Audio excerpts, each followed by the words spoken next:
when Irina asked me if I can present here a little bit, like the only like kind of mission which I was getting was like, I should convince all of you to become entrepreneurs, right? So that is a kind of a hard mission. But then I was of course thinking about it, and when I was thinking about today what I should talk about, and I was thinking like, what does entrepreneurship mean for me and why I think you should be entrepreneurs too? And so the best definition which I was coming up with is like, I mean, why I've been an entrepreneur and why I really enjoyed it is like, the entrepreneurship is like my second favorite job. The most favorite one would be to be a dictator.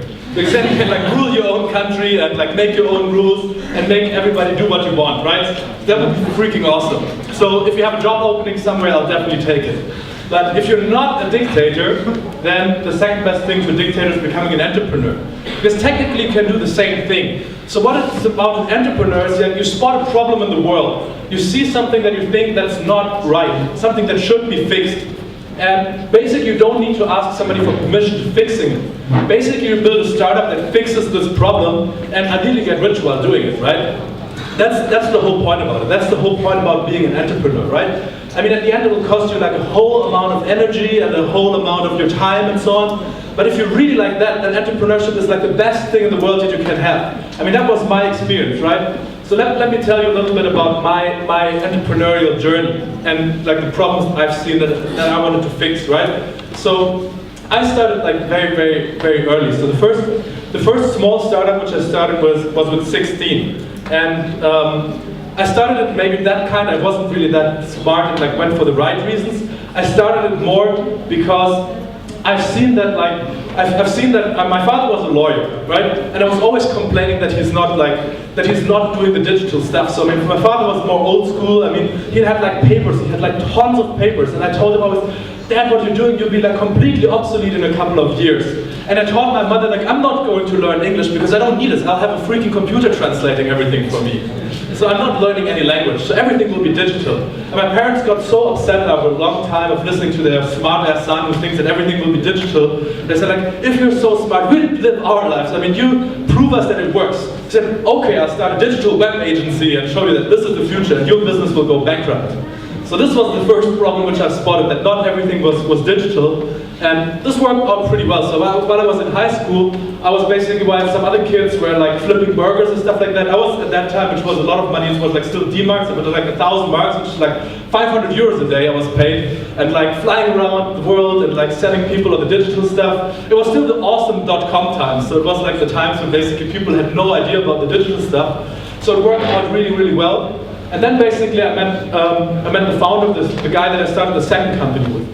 And then we were seeing a second problem, a second big problem, which was that like TV really sucks, right? I mean, it's this all kind of broadcast thing, and now that's pretty obvious. I mean, I think almost nobody here watches regularly TV. I mean, you watch like some series and stuff like that, but the regular TV is completely dead. So the problem which we've seen at that time was like that kind of the distribution model from TV is completely broken. So we said like, okay, let's build like a video platform where people can choose what they watch, right? I mean, now it's really super obvious, but at that time was like really in the time when there was not so much entrepreneurs around, when there's not so much technology around, and everything was like, still, I mean, in that time, like 10% of the people in Germany were online, right? It's like, you can barely imagine that. Even in my school class back then, like not everybody had internet access. You can't really imagine that. And then we're trying to build it. And the point I'm trying to make is, at the end, we completely failed, right? We burned through 2 million euro and the company went bankrupt. But it was the best time of my life because we had like a big vision. I mean, we were thinking like, we're fighting against these big guys. We said like, we had the vision that we think like, TV shouldn't exist anymore. And although we specifically with our startup failed, we met like a lot of other people, we met a lot of other projects, and ultimately the vision which we had, like through a lot of other people, came to reality. And that's like what it's about being an entrepreneur. You only can win from this experience. It really doesn't matter. I mean, I'm still good friends with him. He started a company and raised 80 million euros later, and so he succeeded later on. So the point is about if you're permanently going through your life with this kind of attitude of seeing like, you can't go through life with the attitude of saying, no, there's a problem, life sucks, I'm so sorry, cannot the politicians do something about it? Then you'll never enjoy your life. But if you go through your life and you see like every single problem, you see it as an opportunity to be fixed, right? That's how I think about it now. I don't get upset about problems anymore. When something like, I mean, I live now in Romania and I can tell you, like, here's a lot of opportunities. So I strongly believe about that. So when I go through the street and everybody else is complaining, I said like I follow like the Baron de Rothschild, who says like when there's blood on the street, there's money to be made. And luckily there's not exactly blood on the streets in Romania, so I'm very happy about that. I'm not that crazy that I go to war zones to make an opportunity. But then it's basically like where you can like fix stuff, right? And this is like all about the positive startup entrepreneur spirit that you need to have. Because everything that you see, and that's not how it should be, is an opportunity to create a company around. And this is kind of the energy which you should like go through this weekend with.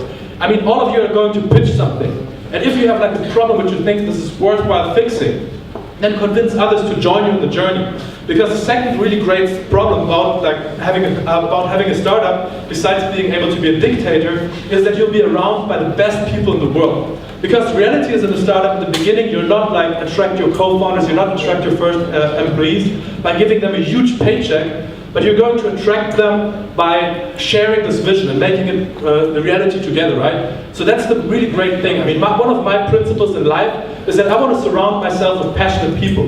I mean, I think I'm going to live way, way longer if I spend my time around positive people who give me energy, who I can give energy to. And that's the great thing. If you're in a startup, the chances are that you work with somebody who's passionate about the same thing about you. And I mean, reality is you work a lot anyway. So even if you work at a job that you hate, you have to work a lot. So why don't you make it worthwhile? Why don't you go somewhere where you have like a joint vision and where you work with somebody that you like and that you like want to fix this problem together?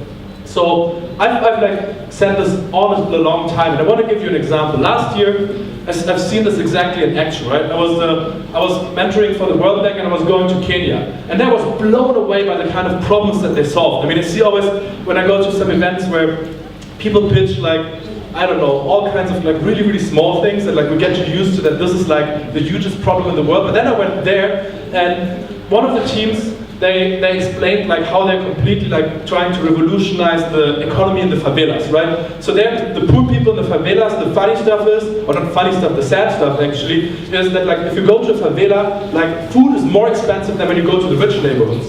Why? Because there's no distribution system there, right? There's no distribution system to the favelas. They don't bring, I don't know, all kinds of like potatoes, whatever, even the basic food. A kilogram of potato in the favela is more expensive than in a rich neighborhood. Because why? Because basically in the favelas, nobody dares to open a shop. I mean, there's no Lidl or no supermarket there. So basically how the distribution works is that some mamambogas, as the ladies called, they go to the market in the morning and then they carry whatever they can carry, which is very little. They carry it back to the favelas and sell the food there.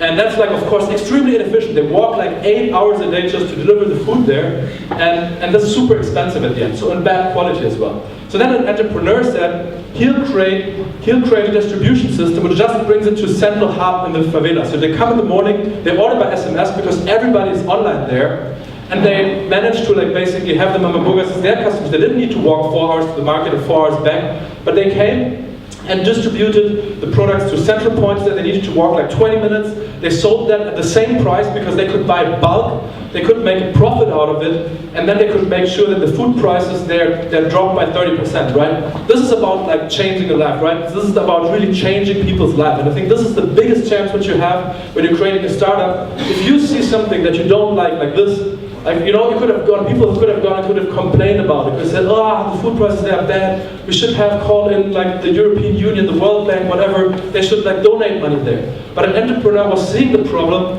and like was making it into his opportunity. And they have a successful startup now doing this, and they're making money out of this. And this is like the opportunity that you all have, right? This is like much, much better than becoming a politician or anything else in the world. So, I mean, I think the number one call to action which we have, like, if you're like, either if you're pitching tonight, pitch something that really matters, or if you're joining a team, try to join a team that fixes a problem that you really want to have fixed, because being an entrepreneur is hard, but if you're doing it for the right reasons, if you really want to fix these problems, I'll guarantee you that you'll succeed. I guarantee you that you'll be able to fix the problem, because if you really like it, there's always a way to be found to do that. And then, of course, I hope that most of you will continue with that idea after Startup Weekend, because if you have that level of energy, then for sure you're going to build something that matters. And that's what basically is entrepreneurship to me. So I hope you're all going to create something awesome. Thank you very much.